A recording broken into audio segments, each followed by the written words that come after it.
ఈసారి కూడా మన మేనిఫెస్టో ఎప్పటిలాగానే కేవలం 2 పేజీల మేనిఫెస్టో. ఇంతకుముందు ఇది మన మేనిఫెస్టో, ఇప్పుడు ఇది మన మేనిఫెస్టో.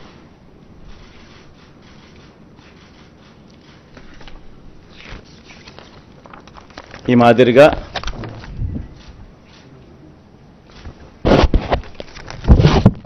మాదిరిగా మన మేనిఫెస్టో.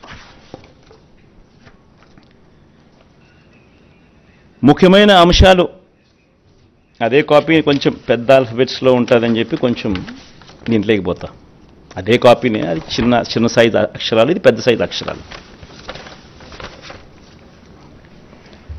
గమనిస్తే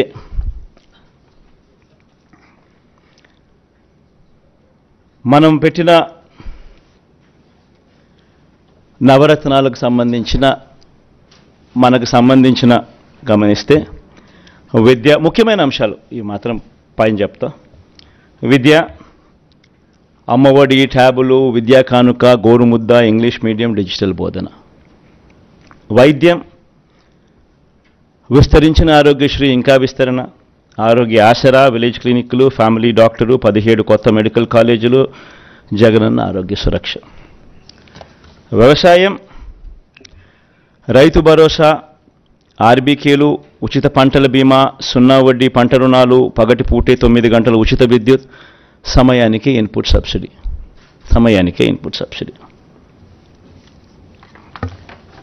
ఉన్నత విద్య, జగనన్న విద్యా దీవెన పూర్తి fee reimbursement, Jagananna Vasathi Deevena job ఓరియంటెడ్గా కరికులంలో మార్పులు, నాడు నేడు స్కూళ్ళు, నాడు నేడు హాస్పిటల్స్, పేదలందరికీ ఇళ్ళు, అక్క చెల్లెమ్మల పేరిట పేదలకు ఇంటి స్థలాలు, ఇల్లు, మహిళా సాధికారత, చేయూత, కాపు నేస్తం, ఈబీసీ నేస్తం, 0 వడ్డీ. సామాజిక భద్రత, పెన్షన్ కానుక 2 విడతల్లో 3,500కు పెంపు, ఎప్పటిలాగే ఇంటి వద్దే వాలంటీర్ల ద్వారా పెన్షన్ల పంపిణీ. అభివృద్ధి, మౌలిక వసతులు, సుపరిపాలన. నిర్మిస్తా ఉన్న 4 పోర్ట్లు ఫినిషింగ్, ఫిషింగ్ హార్బర్లు ఫినిషింగ్, ఎయిర్పోర్ట్లు వాటి విస్తరణ ఫినిషింగ్, ఇండస్ట్రియల్ కారిడార్లు ఫినిషింగ్, ఇండస్ట్రియల్ నోడ్స్ ఫినిషింగ్, ప్రాధాన్యత క్రమంలో జలయజ్ఞం ఫినిషింగ్, గ్రామ వార్డు సచివాలయాలు, వాలంటీర్ల వ్యవస్థ. ఇవి బై అండ్ లార్జ్ దీనికి సంబంధించిన సమ్మరీ. ఇక ఈచ్ స్కీముకు సంబంధించి డెప్త్లోకి పోయే అంశాలు లోపల ఉంటాయి. సో ఒక డెప్త్లోకి పోయే అంశాలలోకి ఒకసారి మనం పోతే, మహిళలు, నా అక్క చెల్లెమ్మలు, వీళ్ళకి సంబంధించి ఒకసారి గమనించినట్లయితే వైఎస్ఆర్ చేయూత ఈ కార్యక్రమం ఇంతకుముందు 75,000 ఉండేది. లాస్ట్ 5 ఇయర్స్లో లాస్ట్ రెజ్యూమ్లో 4 దఫాలుగా ప్రతి అక్క చెల్లెమ్మకు వైఎస్ఆర్ చేయూత కింద, మరీ ముఖ్యంగా నా ఎస్సీ, ఎస్టీ, బీసీ, నా మైనారిటీ అక్క చెల్లెమ్మలకు 45 నుంచి 60 సంవత్సరాల మధ్యలో వయసులో ఉన్న నా అక్క చెల్లెమ్మలకు చెయ్యి పట్టుకొని నడిపిస్తూ వాళ్ళకి ఏదో ఒక ఆదాయం ఉండాలి, వాళ్ళ ఆ ఆదాయంతో నిలదొక్కుకోవాలి, వాళ్ళు సొంత వ్యాపారాలు చేసుకోగలగాలి, వాళ్ళకు మరింత ఆదాయం వాళ్ళు సంపాదించుకునే పరిస్థితిలోకి వాళ్ళు పోవాలి, వాళ్ళకు పెన్షన్ కానీ ఇలా చేయూత కానీ ఇలా ఏదో ఒక ఆదాయం ఖచ్చితంగా వాళ్ళకు ఉండాలి అని ఉద్దేశంతో వైఎస్ఆర్ చేయూతను కొనసాగిస్తూ ఉన్నాం. ఇంతకుముందు 5 ఏళ్లలో 4 దఫాలుగా 75,000 ఇచ్చాం. దాన్ని మళ్ళీ కొనసాగిస్తూ మళ్ళీ 4 దఫాలు 1,50,000 దాకా 1,50,000 వరకు తీసుకొని పోతాం. సేమ్ బెనిఫిషరీస్ను సేమ్ బెనిఫిషరీస్కు ఇంకా అది ఆగిపోకుండా ఆ స్కీమ్ మళ్ళీ చేయూత వాళ్ళని మళ్ళీ చేయబట్టుకొని ఇంకా ఎక్కువగా నడిపించే కార్యక్రమం జరుగుతుంది. సేమ్ వైఎస్ఆర్ కాపు నేస్తం ఇకపై 1,20,000 వరకు. ఇంతకుముందు 4 దఫాల్లో 60,000 ఇచ్చాం. ఈ పీరియడ్లో మళ్ళీ వచ్చే పీరియడ్లో మళ్ళీ ఈ 4 దఫాల్లో మరో 60,000తో 1,20,000 వరకు పెంపు. వైఎస్ఆర్ ఈబీసీ నేస్తం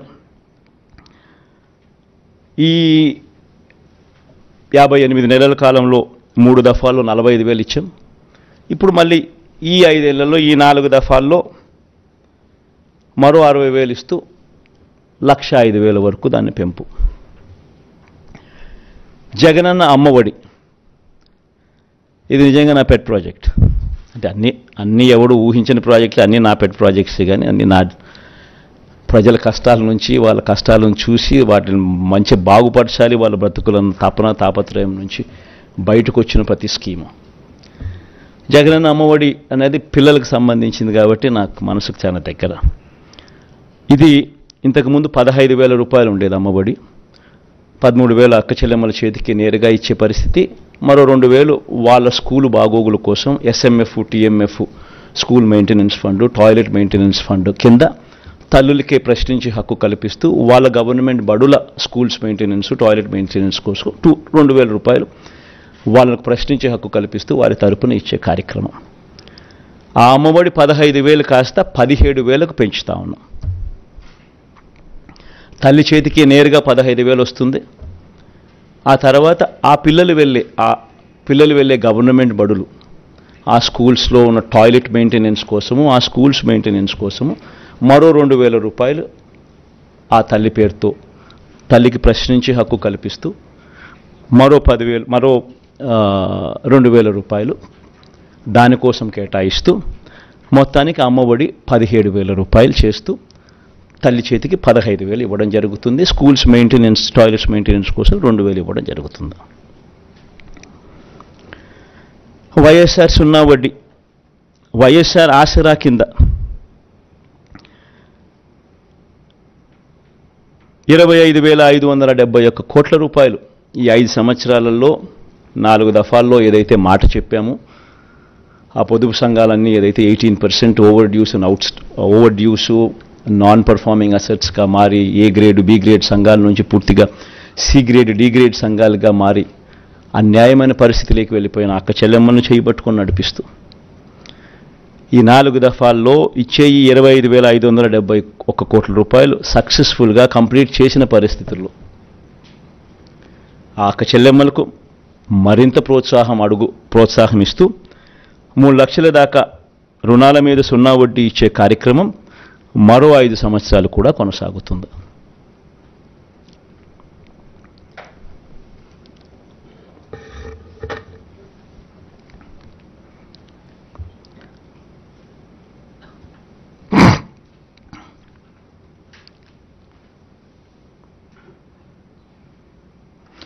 వైఎస్ఆర్ కళ్యాణమస్తు షాదీ తోఫా, ఇది కూడా ఈ 5 సంవత్సరాలు కూడా మళ్ళీ కొనసాగుతుంది. ఇంతకుముందు చెప్పినట్టుగానే చదువులను ప్రోత్సహిస్తూ 10వ తరగతి ఉత్తీర్ణత తప్పనిసరి. ఏదైనా కూడా ప్రతి పథకంలోనూ కూడా ఒక రీజన్ ఉండాలా, ఒక లాజిక్ ఉండాలా. అమ్మఒడి ఉంది, 75% అటెండెన్స్ కంపల్సరీ. ఇప్పుడు కూడా జరుగుతూ ఉంది, యాజ్ ఇట్ ఈస్ ఇప్పుడు కంటిన్యూ అవుతూ ఉంది. సిమిలర్లీ కళ్యాణమస్తు షాదీ తోఫా ఇప్పుడు కూడా కంటిన్యూ అవుతూ ఉంది. 10వ తరగతి ఉత్తీర్ణత కంపల్సరీ కంటిన్యూ అవుతూ ఉంది. అంటే ప్రతిదీ ఒక పర్పస్ ఉండాలి. చదువులను ప్రోత్సహించేందుకు, చేయి పట్టుకొని నడిపించేందుకు, వాళ్ళ జీవితాలలో వాళ్ళని ఎదిగేందుకు ఉపయోగపడే ప్రతి పథకము, ప్రతి స్కీము ఉండాలి. పేదలందరికీ ఇళ్ల పట్టాలు, అర్హులయ్యుండి ఇప్పటికే 31 లక్షల అక్క చెల్లెమ్మలకు ఇళ్ల పట్టాలు ఇవ్వడం జరిగింది. అందులో 22 లక్షల ఇళ్ళు కడతా ఉన్నాం. ఇప్పటికీ అందులో 9.2 లక్షల ఇళ్ళు పూర్తి కూడా అయిపోయాయి. మిగతాటి వేగంగా పనులు జరుగుతూ ఉన్నాయి. ఇది వచ్చే 5 ఏళ్ళు కూడా కొనసాగుతుంది. అర్హులయ్యుండి ఇళ్ల పట్టాల కోసం దరఖాస్తు చేసుకున్న వారందరికీ కూడా ఇళ్ల స్థలాలు ఇచ్చే కార్యక్రమం కొనసాగుతుంది. ఆ బ్యాలెన్స్ ఏదైతే 10 లక్షలు ఇంకా మిగిలిపోయి ఉన్నాయో ఇల్లు కట్టడానికి ఏదైతే మిగిలిపోయి ఉన్నాయో 22 లక్షలు కడుతున్నారో 31 లక్షల ఇళ్ల పట్టాలు ఇచ్చాం. బ్యాలెన్స్ ఏదైతే మిగిలిపోయి ఉన్నాయో 10 లక్షలు ఇంకా కొంచెం ఎక్కువ వేసుకున్నా కూడా ఇంకా వాళ్ళు ఇంకా అప్లికేషన్ పెట్టుకుంటారనుకున్నా కూడా ఇప్పుడు ఇంకా అంత ఎక్కువ వస్తాయనుకున్నా కూడా ఈ 10 లక్షలు వాళ్ళకు కూడా ఇల్లులు కట్టించే కార్యక్రమం కొనసాగుతుంది. అసలు ఈ లబ్ధిదారుల సంఖ్యలో ఒకసారి నిజంగా చూడాలి. చేయూత కార్యక్రమంలో 33 లక్షల మంది అక్క చెల్లెమ్మలు, 33,15,000 మంది అక్క చెల్లెమ్మలకు ఏకంగా చేయూత ద్వారా ఇచ్చినది 19,189 కోట్ల రూపాయలు. కాపు నేస్తం ద్వారా ఏకంగా 4,63,000 మంది అక్క చెల్లెమ్మలకు, కాపు నేస్తం ద్వారా ఇచ్చింది 2,030 కోట్లు. వైఎస్ఆర్ ఈబీసీ నేస్తం ద్వారా 4,95,000 మందికి అక్క చెల్లెమ్మలకు ఇచ్చింది 18,777 కోట్ల రూపాయలు.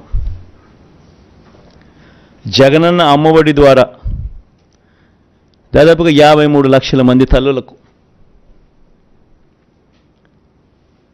ఇచ్చినది 26,000 కోట్ల రూపాయలు. వైఎస్ఆర్ సున్నా వడ్డీ ద్వారా ఇచ్చినది 4,969 కోట్లు.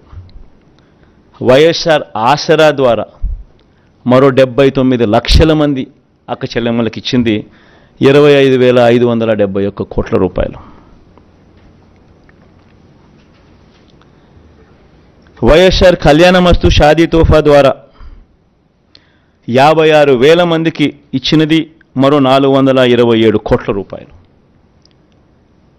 పేదలందరికీ ఇంటి స్థలాలు ఇల్లు కార్యక్రమంలో భాగంగా ఇచ్చింది 31 లక్షల మందికి ఇళ్ల పట్టాలు, అందులో 22 లక్షల మందికి ఇల్లు నిర్మించే కార్యక్రమం జరుగుతూ ఉంది.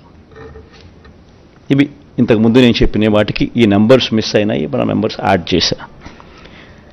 ఇక పట్టణ గృహ నిర్మాణానికి సంబంధించి పెద్ద ఎత్తున ఎంఐజీ అనే కార్యక్రమాన్ని ఈ 5 ఏళ్లలో చేయబోతాం. పట్టణాల్లో స్పెషలీ ఈ మిడిల్ ఇన్కమ్ గ్రూప్కు సంబంధించి దీనికోసం ప్రతి ఏటా 1,000 కోట్ల రూపాయలు కేటాయిస్తూ 2 సంవత్సరాలలో 2,000 కోట్ల రూపాయలు కేటాయిస్తూ ఎంఐజీ లేఅవుట్స్ను డెవలప్మెంట్ మీద ప్రత్యేక శ్రద్ధ పెట్టి వీటిని డెవలప్ చేసే కార్యక్రమం చేస్తాం. దీనివల్ల మిడిల్ ఇన్కమ్ గ్రూప్ ఎవరైతే పట్టణాల్లో ఉంటారో వాళ్లకు మార్కెట్ రేట్లు ఇచ్చి కొనుగోలు చేయాల్సిన అవసరం లేకుండా గవర్నమెంట్కు లాభం వేసుకోకుండా గవర్నమెంట్ తక్కువ రేటుకే వాళ్ళందరికీ కూడా ఈ ప్లాట్స్ అవైలబిలిటీలోకి తీసుకొస్తుంది. దీనివల్ల టౌన్స్లోనూ ఈ సిటీస్లోనూ ఇటువంటి చోట మిడిల్ ఇన్కమ్ గ్రూప్లో ఉన్న వాళ్ళందరికీ కూడా ఆథెంటిక్ డాక్యుమెంట్స్తో తక్కువ రేటుకు వీళ్ళందరికీ కూడా ఈ ఎంఐజీ లేఅవుట్స్లో పట్టాలు అవైలబుల్గా ఉంటాయి. పెన్షన్ల పెంపు, అసలు ఈ పెన్షన్ల విషయం నిజంగా ప్రతి ఒక్కరూ కూడా ఆలోచన చేయాల్సిన కొన్ని అంశాలు ఉన్నాయి.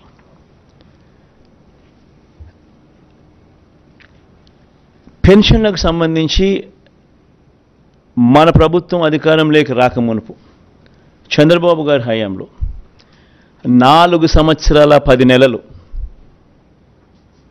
అంటే మార్చి 1 దాకా ఎన్నికలకు 2 నెలల ముందు వరకు పెన్షన్ ఎంత అంటే 1,000 రూపాయలు.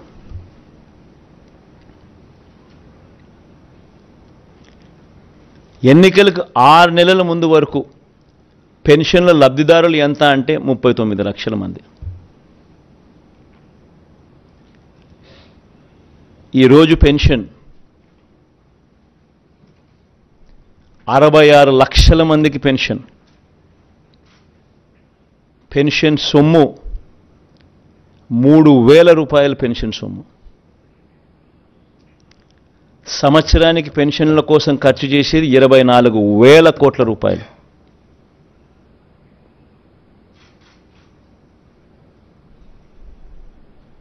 మోస్ట్ ఇంపార్టెంట్ ఆస్పెక్ట్ ఏమిటో తెలుసా? దేశంలోనే ఇంత 3,000 రూపాయలు ఇస్తా ఉన్న రాష్ట్రం కానీ, జనాభా ప్రాతిపదికన 66 లక్షల మందికి పెన్షన్ ఇస్తా ఉన్న రాష్ట్రం కానీ దేశంలో ఏది లేదు.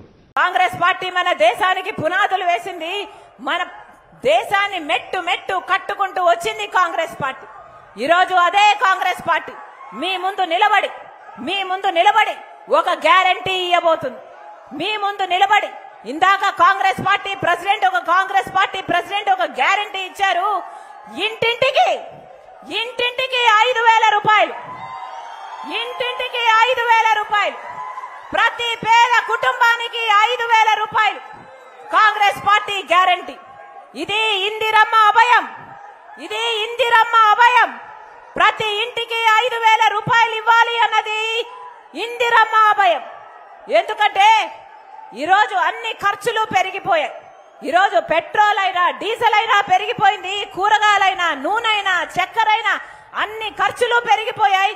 కనీసం ఇల్లు గడవడం కూడా కష్టమైపోయి ఎంతో మంది అన్నానికి కూడా తిండికి కూడా లేని వారు ఎంతో మంది ఉన్నారు. ఎన్నో మాటలు చెప్పిన వాళ్ళంతా మోసాలు చేశారు. జగనన్న గారు రేషన్ కార్డుతో పాటు బియ్యంతో పాటు 11 వస్తువులు ఇస్తానన్నాడు. ఇస్తున్నాడా? లేదు. జగనన్న గారు అమ్మఒడి కింద ఇద్దరు బిడ్డలకు 15,000 రూపాయలు ఇస్తారన్నాడు. ఇస్తున్నాడా? కాబట్టే మాట తప్పే వాళ్ళ మధ్య ఈరోజు కాంగ్రెస్ పార్టీ నిలబడి ఈ గ్యారంటీ ఇస్తుంది. ప్రతి పేద కుటుంబానికి 5,000 రూపాయలు ప్రతి నెల 1వ తేదీన ప్రతి ఇంటికి పేద ఇంటికి 5,000 రూపాయలు కాంగ్రెస్ పార్టీ గ్యారంటీగా ఇస్తుంది. సంవత్సరానికి 60,000 రూపాయలు ఇందిరమ్మ అభయం కింద ప్రతి ఒక్క పేద కుటుంబానికి అందిస్తుంది అని మీకు మాటిస్తున్నాం. పేదరికం నిర్మూలం కోసం అసమానతలు తొలగించడం కోసమే కాంగ్రెస్ పార్టీ ఈ నూతనమైన ఆలోచనతో ప్రతి ఇల్లు గడవాలని, ప్రతి పేదవాడికి అండగా నిలబడాలని ఈరోజు ఇందిరమ్మ అభయం కింద ఇంటింటికి 5,000 రూపాయలు, సంవత్సరానికి 60,000 రూపాయలను కాంగ్రెస్ పార్టీ ఆంధ్ర రాష్ట్ర ప్రజలకి గ్యారంటీగా ఇస్తుంది. మహిళలు ఇంటిని నడిపేదే మహిళలు. ప్రతి ఇంటికి భార్య, ఇంట్లో ఒక తల్లి, ఇంటిని నడిపేదే ఆ తల్లి అయితే, ఆ భార్య అయితే ఎన్ని త్యాగాలు, భర్త కోసం బిడ్డల కోసం ఆ మహిళ ఎన్ని త్యాగాలు చేసినా ఎవరు తనకు కిరీటం పెట్టరు. ఎవరు తన కిరీటం పెట్టకపోయినా ఆ మహిళ తన భర్త కోసం తన బిడ్డల కోసం చేయని త్యాగమే ఉండదు. అలాంటి మహిళ ఈరోజు ఇల్లు గడపడానికి, ఇల్లు నడిపించడానికి, అందరికీ తిండి పెట్టడానికి ఎంతో మంది మహిళలు అల్లాడిపోతున్నారు. కాబట్టి ఆ మహిళలందరికీ గ్యారంటీ ఇస్తుంది కాంగ్రెస్ పార్టీ. మహిళ పేరు మీదనే ప్రతి నెల 1వ తేదీన 5,000 రూపాయలు, సంవత్సరానికి 60,000 రూపాయలు ఆ ఇంటి మహిళ పేరు మీదకే చెక్ వస్తుందని కాంగ్రెస్ పార్టీ గ్యారంటీ ఇస్తుంది. మళ్ళీ చెప్తున్నాం, కాంగ్రెస్ పార్టీ ప్రజల పార్టీ. కాంగ్రెస్ పార్టీలో రాజశేఖర్ రెడ్డి గారు ఎన్నో అద్భుతమైన పథకాలను చేయగలిగాడు. మళ్ళీ కాంగ్రెస్ పార్టీకి అవకాశం ఇవ్వండి. మళ్ళీ ఆ రాజశేఖర్ రెడ్డి గారి సంక్షేమ పాలన మీ ఇంటికి తీసుకొస్తా, మీ గడపకు తీసుకొస్తానని రాజశేఖర్ రెడ్డి బిడ్డ మీకు మాటిచ్చి చెప్తుంది. మరొక్కసారి ఇంత సమయమైనా కూడా, ఇంత ఆలస్యమైనా కూడా మీ పనులు మానుకొని మా కోసం మీరు సమయం చేసుకొని ఇంతమందిగా తరలి వచ్చారు. ప్రతి అన్నకు, ప్రతి తమ్ముడికి, ప్రతి అక్కకు, ప్రతి చెల్లికి మీ రాజశేఖర్ రెడ్డి బిడ్డ శిరస్సు వంచి చేతులు జోడించి మనస్ఫూర్తిగా కృతజ్ఞతలు చెప్పుకుంటారు. జోహార్ వైఎస్ఆర్, జోహార్ వైఎస్ఆర్. వ్యతిరేకించారే, మరి అలాంటి బీజేపీ పార్టీతో ఆయన కొడుకై ఉండి జగనన్న గారు ఎలా పరోక్షంగా పొత్తులు పెట్టుకున్నారో, అక్రమంగా ఎందుకు పొత్తులు పెట్టుకున్నారో ఆంధ్ర రాష్ట్ర ప్రజలకు సమాధానం చెప్పాల్సిన అవసరం జగనన్నకుంది.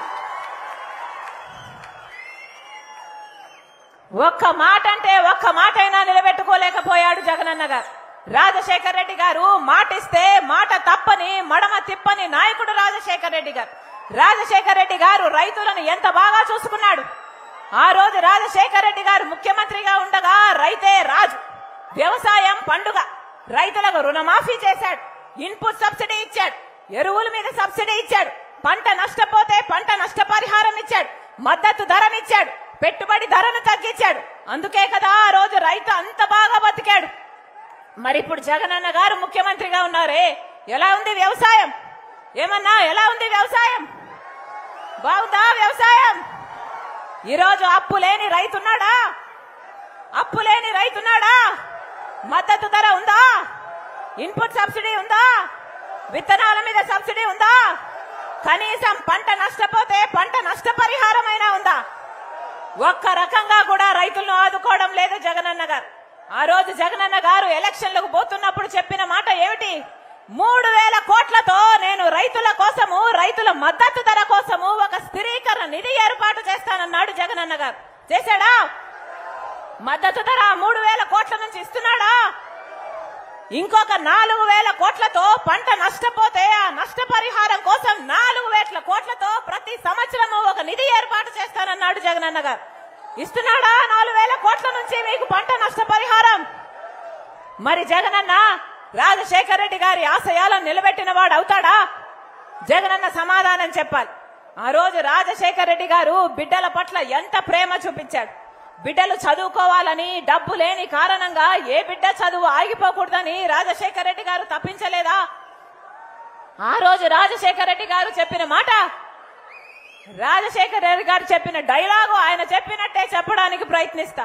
మీరు ఏది కావాలంటే అది చదువుకోండి. మీరు డాక్టర్ అవుతారా? మీరు ఇంజనీర్ అవుతారా? మీరు ఎంబీఏ చేస్తారా? మీరు ఎంసీఏ చేస్తారా? మీరు ఏది కావాలంటే అది చదువుకోండి, ప్రభుత్వమే ఉచితంగా చదివిస్తుంది అన్నాడు కదా రాజశేఖర రెడ్డి గారు. మరి ఏమైంది? ఉందా ఇప్పుడు ఫీజు రీయింబర్స్మెంట్? ఫీజు రీయింబర్స్మెంట్ ఎలాగో లేదు. కన్న తల్లిదండ్రులు కూలీ నాలీ చేసి కష్టపడి అప్పు సొప్పు చేసి బిడ్డలు చదివించుకుంటే పోనీ చదివిన బిడ్డలకు ఉద్యోగాలు వస్తున్నాయా? ఏమన్నా ఉద్యోగాలు వస్తున్నాయా? బిడ్డలకు ఉద్యోగాలు వస్తున్నాయా? మొన్నటికి మొన్న ఒక దగా డిఎస్సీ వేశారు. జగనన్న గారు ముఖ్యమంత్రి కాకముందు మేనిఫెస్టోలో చెప్పిన మాట, ప్రభుత్వ శాఖలో 2,30,000 ఉద్యోగాలు ఖాళీగా ఉన్నాయి, ఏపీసీ బిఎస్సీ ద్వారా అన్ని భర్తీ చేస్తామని అధికారంలోకి వచ్చారు. ప్రతి జనవరి 1నే జాబ్ క్యాలెండర్ విడుదల చేస్తానని చెప్పాడు జగనన్న గారు. అంతేకాదు 23,000 ఉద్యోగాలు, టీచర్ ఉద్యోగాలు ఖాళీగా ఉన్నాయి, మెగా డిఎస్సీ వేస్తానని చెప్పిన జగనన్న గారు 5 సంవత్సరాలు కుంభకర్ణుల్లా నిద్రపోయారు.